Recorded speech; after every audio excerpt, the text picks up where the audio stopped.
নির্বাচন কমিশনের পক্ষ থেকে প্রবাসীদের বাংলাদেশের জাতীয় সংসদ নির্বাচনে অংশগ্রহণ করার বিষয়ে যে প্রক্রিয়া অনুসরণ করা সম্ভব সে সম্পর্কে 3টি ধারণাপত্র তারা উপস্থাপন করেছেন।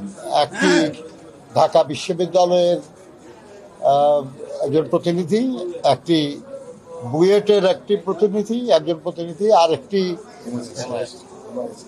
MISTর প্রতিনিধি। আপনারা তো একটু আগে বলছিলেন যে এগুলোর বিষয়গুলির কি। আমরা শুনেছি এবং বিভিন্ন রাজনৈতিক দল তাদের অবস্থান ব্যক্ত করেছেন। আমরা তাদেরকে বলেছি যে যা আপনারা এখানে প্রেজেন্ট করেছেন এগুলো আমরা শুনলাম, আমরা আমাদের দলে এই নিয়ে আলোচনা করে আমাদের দলের অবস্থান আপনাদেরকে আমরা জানাব। আজকে যে উদ্যোগ নির্বাচন কমিশনের পক্ষ থেকে নেওয়ার কথা বলা হয়েছে, এই উদ্যোগের প্রতি আমাদের শুধু সমর্থন না, এটা আমাদেরই দাবি।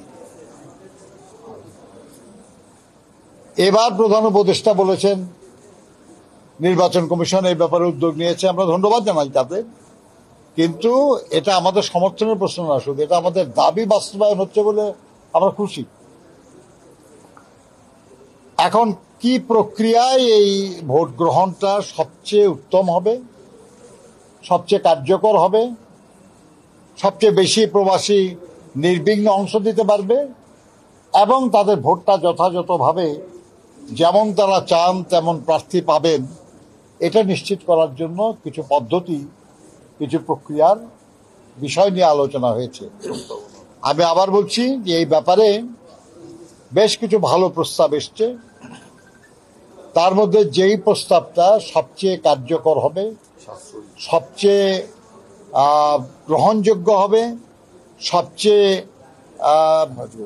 আধুনিক হবে, বাস্তবায়নযোগ্য হবে এবং সবচেয়ে সাশ্রয়ী হবে, কারণ আমরা খুব অর্থবান জাতি না, আমাদের মানুষের কল্যাণের জন্য অনেক কিছু করা আমাদের বাকি, সেটাও আমাদের বিবেচনা করতে হবে যে ধরনটা সবচেয়ে সাশ্রয়ী হবে সেরকম ধরনে এবং সহজলভ্য, সহজবোধ্য এরকম একটা প্রস্তাব আমরা আমাদের দলের পক্ষ থেকে করব। আমরা তো দলের পক্ষ থেকে এখানে এসেছি, আমরা জানলাম তাদের সব ডকুমেন্ট এগুলো আমরা নিলাম, আমরা আমাদের দলে আলোচনা করে আমাদের দলের পক্ষ থেকে আমরা জানাবো। তারা বলেছেন 15 দিনের মধ্যে, আবার এটাও বলেছেন যদি 15 দিনের মধ্যে না হয় আর একটু বেশি হলেও কোনো অসুবিধা নাই, কিন্তু আমরা মনে করি না যে এত বেশি সময় লাগবে, কারণ আমাদের তো এই নিয়ে কাজ করা আছে কিছু। আপনি এটা দাবির মধ্যে পদ্ধতির উল্লেখ তো থাকে না ভাই। আপনি দাবি করবেন যে আগামী ডিসেম্বরের মধ্যে নির্বাচন চাই, এখন যে নির্বাচনে কারা কারা প্রিজাইডিং অফিসার, পোলিং অফিসার হবে, রিটার্নিং অফিসার, সবই বলবেন দাবির মধ্যে। আমরা বলেছি যে প্রবাসী বাংলাদেশিদেরকে জাতীয় সংসদ নির্বাচনে অংশগ্রহণ করার সুযোগ দিতে হবে, ব্যবস্থা করতে হবে। কিভাবে করবে এই নিয়ে আলাপ করলেন তারা কিছু প্রস্তাব করেছেন, 3টা প্রস্তাব। এর মধ্যে কোন প্রস্তাব কিংবা কোন কোন প্রস্তাবের কোন অংশ, তাই না, এটা তো কোনো রিজিড ব্যাপার না আর কি, আমরা আলোচনা করে জানাবো। আপনি যে কোনো কাজ শুরু করতে গেলে প্রথম দিকে কিছু ত্রুটি বিচ্ছেদ থাকতেই পারে, এটা প্রক্রিয়ার মধ্যে দিয়ে, অনুশীলনের মধ্যে দিয়ে সেটা ত্রুটি দূর হয়। তা আপনি যেটা বললেন আর কি, যে আমাদের দেশের যে বর্তমান নির্বাচন যে প্রক্রিয়া সেটাতেও কিছু ত্রুটি আছে, তাহলে কি নির্বাচন বন্ধ করে দেবো আমরা?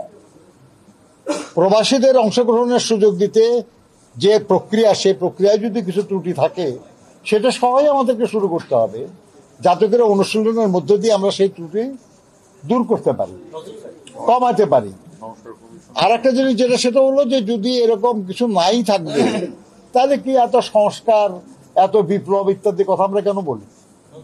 আপনার আসলে কি কোনো কিছু ফুল প্রুফ যে যেটা আর কোনো পরিবর্তন লাগবে না, যেটা নিয়ে কোনো সমালোচনা নাই, তাই না? কাজেই এই নিয়ে দুশ্চিন্তার কিছু নাই। আমরা মনে করি আর কি যে প্রবাসীরা তারাও আমাদের দেশের নাগরিক, তাদের অধিকার আছে দেশের কার্যক্রমে অংশগ্রহণ করার, এবং তারা তাদের যে দায় দায় বাংলাদেশের প্রতি সেটা শোধ করার ব্যাপারে যে কঠোর পরিশ্রম করে চলেছেন, সেই মরুভূমির তপ্ত আগুনের মধ্যে কিংবা মালয়েশিয়ার জঙ্গলে কিংবা ইউরোপ আমেরিকার প্রচন্ড ঠান্ডায় কাজ করেও যারা আমাদের দেশের জন্য রেমিডেন্স পাঠান, যারা আমাদের দেশের কল্যাণের জন্য নিজেদের নিবেদিত করেন, তাদেরকে অধিকার দেওয়া আমাদের কর্তব্য।